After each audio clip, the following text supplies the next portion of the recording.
Hey everyone, David Nagel here, the Successful Mind Podcast. Here's a good question for you. Is there only abundance? Come on inside, listen to this episode. I think it'll really spark your imagination.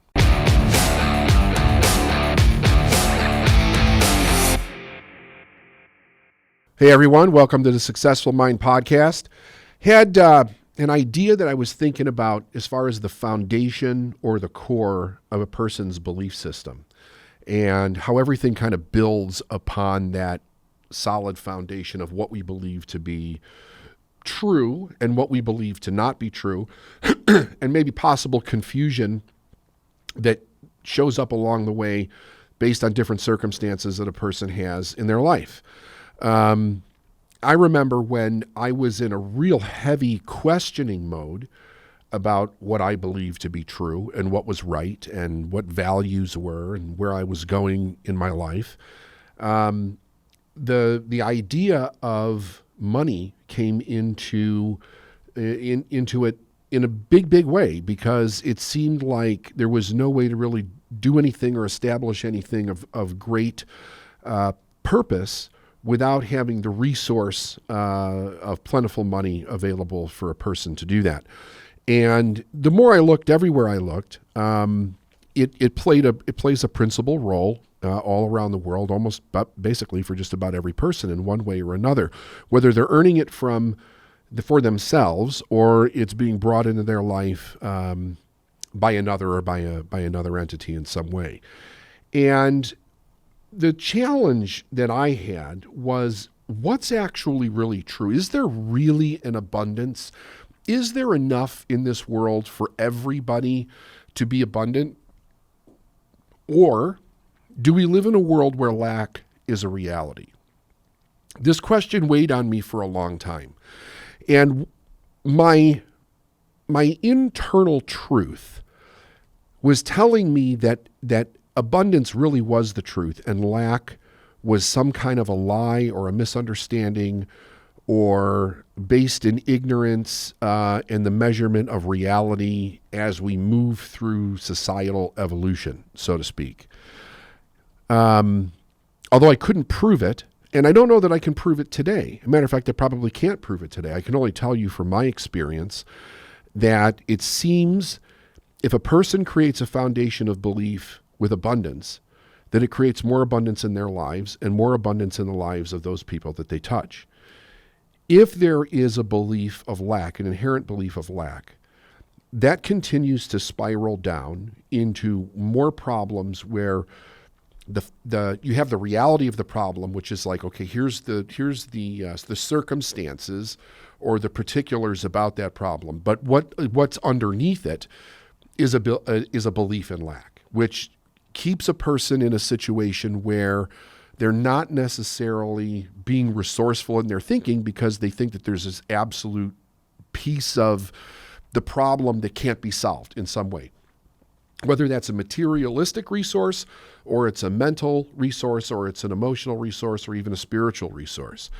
And back in the mid-90s, the very first time that I actually took action and read the book, The Science of Getting Rich by Wallace Wattles, I was really stunned at what I was reading, because the way that Wattles put this book together, it addresses so many things in a person's belief system that I can't even get into all of it here on this podcast. But there is a place in this book, in the chapter of "Is Opportunity Monopolized?", where he actually addressed this idea of abundance. And I remember, reading through it and thinking to myself, this has to be true in the essence of what he's actually saying here, because if it wasn't, basically humanity, nature, everything would be doomed at some level. It would be like that ultimate doom clock would really be ticking, and we would literally see things dissolving away without any replenishment of anything new in life. So as one thing would go away, nothing new would come in. And that's not what we see. We actually see the opposite. We do have things that go away. We do have social evolution. We do have evolution in so many different areas of thought and technology and prosperity. Human beings in their own nature. And we don't see a lack of new possibility coming in. What we actually see is it's speeding up, and it's grander than it ever has been before.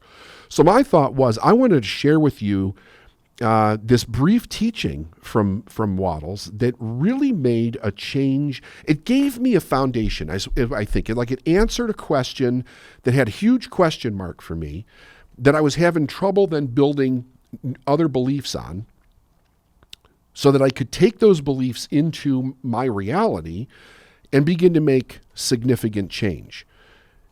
It gave me something to logically and conceptually put together in my mind that I then carried with for the rest of the time that I was studying and trying to prove to myself what success could be, how you could move forward, and then take that in and teach that to other people and actually see, could they get the same result, which is the experience that I have that they absolutely can. So again, if you have a copy of The Science of Getting Rich, it is in the chapter on that's called Is Opportunity Monopolized? So he says, everything that you see on earth is made from one original substance out of which all things proceed. Now, the interesting thing about this is that we're in the basis of what we're talking about, the basic idea is that it's an intelligent energy. It's an energy that has a natural intelligence of some kind and a specific intelligence of some kind. And it's correlated in a way where it comes together for the expansion of that energy. We do see the disintegration of it, but not the disintegration of the energy, only the morphing of it as we go through our own understanding of what's happening in our universe. He says new forms are constantly being made and older ones are dissolving, but all are shapes assumed by one thing. There's no limit to the supply of the formless stuff or the original substance. The universe is made out of it, but it was not all used in the making of the universe. The spaces in, through, and between the forms of the visible universe are permeated and filled with the original substance, with the formless stuff, with the raw material of all things. 10,000 universes can still be made, and even then the supply of universal raw material will not be exhausted.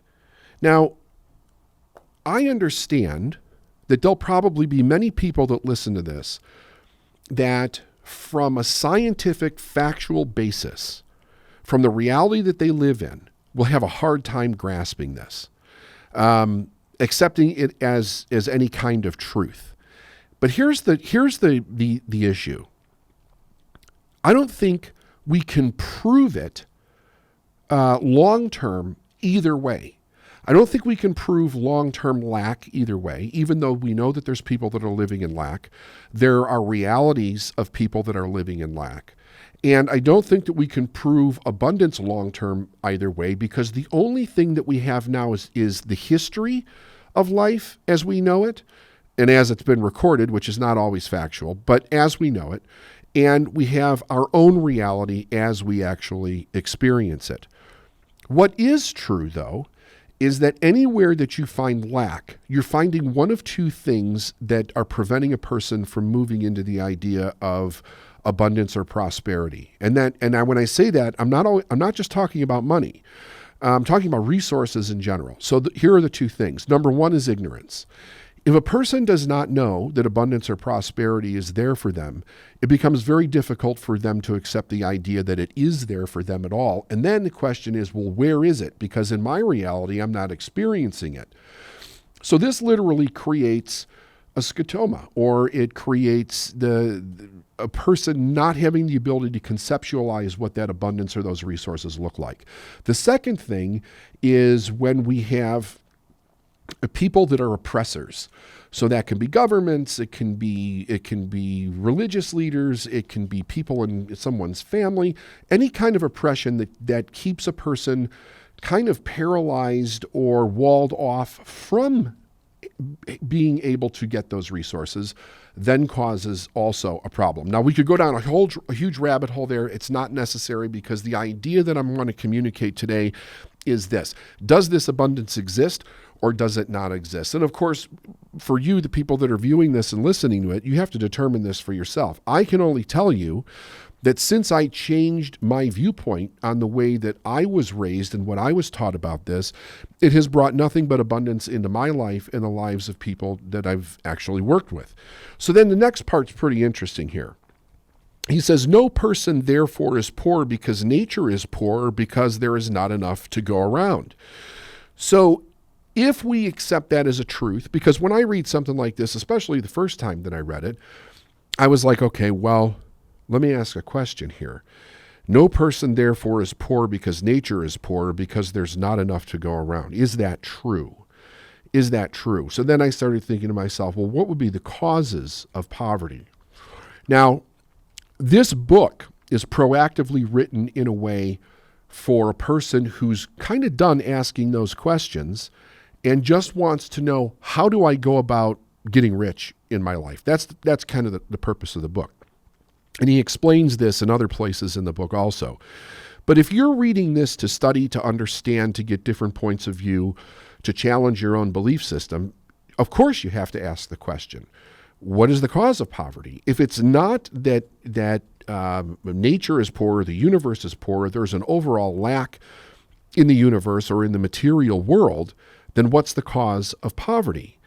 And the thing that people need to come to understand is that poverty is a mindset. Lack is a mindset. When you give a person a belief that there's not enough, and they're forced to live in an environment where their experience of that environment is that there's not enough, and they have nothing to compare it to, that becomes the reality of that person. But it has nothing to do with the environment in and of itself. It is only a replication of a belief system passed on from one person to another, from one generation to another. He says, nature is in an inexhaustible storehouse of riches. The supply will never run short. Original substance is alive with creative energy and is constantly producing more forms. When the supply of building material is exhausted, more will be produced. Again, another challenge, because we live in a world where science and experts are constantly measuring the resources that we have in the world. And what our experience has been is that when they measure a certain set of resources and they're not aware of where there's more, or they're not aware of how we're going to evolve in maybe not needing that resource anymore but discovering a new one, it sets in this limited idea of lack and fear, and that everything is going to run out and we're going to be in huge trouble. Now, what has shown in the evolution of humanity is that when one resource becomes obsolete or appears to run out, we evolve to something greater and then need to find a resource for that, which we always do. We always have. We don't have evidence that we have not done that. Excuse me. We have evidence to the contrary, that we have done that, and we continue to do it. He says, when soil is exhausted so that foodstuffs and materials for clothing will no longer grow upon it, it will be renewed, or more soil will be made. Now, I don't think he's thinking about magical thinking here. I don't think that the idea in his writing this, although I didn't know the man, he was born and passed away way before I came onto the planet.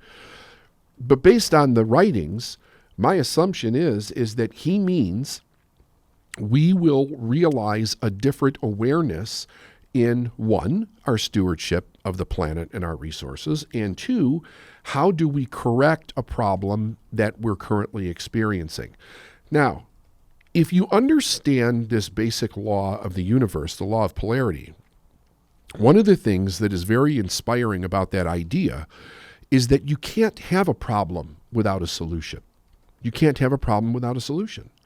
It's the opposite side of the same thing. Whatever you're experiencing, the opposite side exists. Why? Because the law of polarity follows everything. Everything is opposite and has an equal and opposite. So then, once we understand that law, Instead of just saying, well, my experience is absolute, and because I cannot find any more of this resource, or because the soil that I'm aware of is completely depleted, we won't say that that's an absolute and that's the way that it is everywhere all the time, or it can't be changed, because it causes us to ask a different question if we don't become fatalistic about the idea. And I think that's where he's coming from with this, because we know that science is advancing in a way where we're finding new solutions for the fact that we have destroyed things in our world. We have made things polluted. We have exhausted some sources in some areas, but we're also finding out how do we revitalize those things so that they continue to move forward. He says, when all the gold and the silver has been dug from the earth, if human beings are still in such a stage of social development that they need gold and silver, more will be produced from the formless. The formless stuff responds to the needs of humans. It will not let them be without any good thing. Now, I imagine for many people, that sentence right there, that little paragraph, might be a really huge challenge for individuals. Like, how do you know? How do you prove it? I don't think you can prove it. I think that it's, at best, it's an assumption based on the way a person is experiencing life or the awareness that they are. But the idea is an interesting one if you ask a deeper question. And that's where you start to get into the ideas of what is life really about? Why was life created? What is the intelligence behind it? Where is it going? And would it be created in a way where it was counterproductive to itself and would completely run out and totally dissolve at the same time? Like yes, I'm sure that the ability to wipe things out exists. We've seen that. But the idea is that left alone in its truth, would it actually do that? And that, again, it's not what we're seeing, even though there are realities of negativity. There are realities of poverty. There are realities of fatalistic thinking. But there's also the opposite that's existing at the same time. So all of the energy in the universe tends to add to expansion. It tends to expand itself. That's exactly what we're experiencing. He says, this is true of people collectively. Man as a race as a whole is always abundantly rich. If individuals are poor, it's because they do not follow a certain way of doing things, which makes the individual person rich. So this is where he's getting into the idea of ignorance. If a person doesn't know, they don't know. So what is it that an individual does at that point? Well, what they're really doing is they're living with the idea of survival. If I don't know that prosperity exists for me, I have to look at what my daily need is. What's my daily need? What is my problem? What do I have to do for me? What do I have to do for my family? I have to take care of all those things. So they take precedent. And in many cases, I don't even have the luxury, so to speak, of thinking outside of that narrative, because when you're really living on the edge, and every bit of your energy is put into that all-important thing of actually surviving. So it keeps a person in ignorance. It's very true. And without any kind of outside observation, thinking, knowledge, education, inspiration, another person coming in to help us, many people stay stuck in that idea their entire life. He says the formless stuff is intelligent. So the energy itself is intelligent. It's the material which thinks. It's alive, and it's always impelled toward more life. Now, it does take a bit of study and a bit of observation, but if you stand back and you really look, and you try not to have a bias, but you really look at the reality of things, we do see that life seems to add to life, and life seems to move toward life. And we see that lack move towards lack, and death and sickness moves towards death and sickness. He says it's the natural and inherent impulse of life to seek to live more. That's the purpose. That's the direction that it's moving. It is the nature of intelligence to enlarge itself, and the quality of consciousness to seek to extend boundaries and find fuller expressions. The universe of forms has been made by the formless living substance, throwing itself into a form in order to express itself more fully. The universe is a great living presence, always moving inherently toward more life and fuller functioning. So I think he's trying to get this idea that, like he's like saying, hey, people, there is a purpose of life moving toward life. We see it in the cycles of nature. We see it in the cycles of human beings. Do we experience things we call death? Yes. Do we experience things we call poverty? Yes. Do we experience things that we call lack? Absolutely. We experience those things. He's saying here that the cause is not the universe. What he's really saying is that, and he's not saying it, like he's not pointing a finger at it, but he's leaving the question open in your mind to really come to the conclusion that it's lack of education, it's lack of awareness, it's lack of direction, it's lack of the questions. So it really is coming down to an ignorant thought. The more we become aware, the more we become aware. At one time we were hunter-gatherers. Now we have iPhones, right? We have travel. We can travel through space.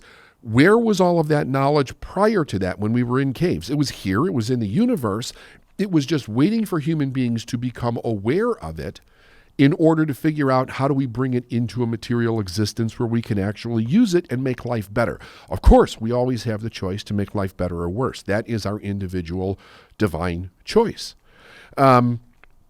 The formless stuff is intelligent. It's a material which thinks, it's alive, and it's always impelled toward more life. So it's the fundamental law of more life. It's the natural inherent impulse of life to seek to live more. It's the nature of intelligence to enlarge itself, and the quality of consciousness to seek to extend its boundaries and find fuller expression. All we have to do is look with our eyes, to listen with our ears, to be inquisitive with our consciousness, and we see all around us that this energy, you call it spirit, you call it energy, you can call it God, I don't care what you call it, is finding different forms and ways to express itself. And in the expression of itself, it's telling us that it's abundant. The universe is a great living presence, always moving inherently toward more life and fuller functioning. Nature is formed for the advancement of life. Its motive is the increase of life. Now, what if we created a value for ourselves there?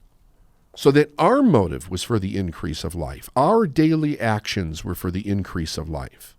And we really examined our own nature and character for things that took away from that, and then systematically worked on overcoming those things one by one and building ourselves up into a place where we're the embodiment of that idea.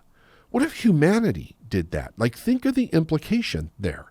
He says, for this reason, everything which can possibly minister to life is bountifully provided. There can be no lack unless God is to contradict himself and nullify his own works. Now, if you believe in God, you really want to think about that statement based on your beliefs about God. If you believe just in universal intelligence, you have to question your reality in life and in the contradiction of this. Like, you really have to see the contrast of those two worlds. Our reality in this statement. It seems like it's very difficult to make any sense out of it being anything other than what he says, even though we have factual evidence that in specific realities the opposite exists, but it's not the be-all, end-all. And then the question is, what causes either? You cannot deny that if we stay in the thought, in the movement of this idea, that our life expands, it becomes more abundant. If we do not, it retracts. We experience more lack. We experience it on the spiritual level, the intellectual level, the emotional level, the physical level, the financial level, the family level. We experience it in our world when negative thought and ideas takes hold. And it's like it drives things into the ground. And then the people that they get to a place where they realize, oh my God, there has to be another way. I can't keep driving this into the ground.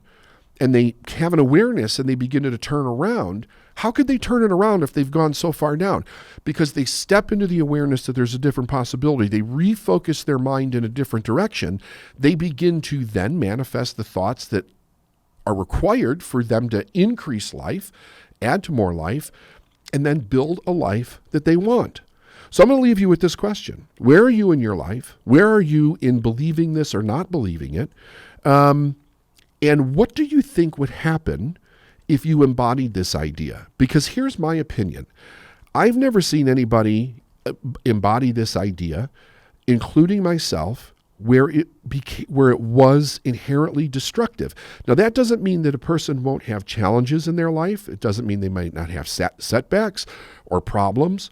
But in an overall direction, their life continues to move forward. So what do you think is better for a foundation of belief? Abundance or lack? In either case, it's your choice. Think about it. Have a great day. Hey, everybody. So what do you think? Abundance or lack? What's the truth? What's your truth? What's your belief system? Is this challenging anything that you're thinking?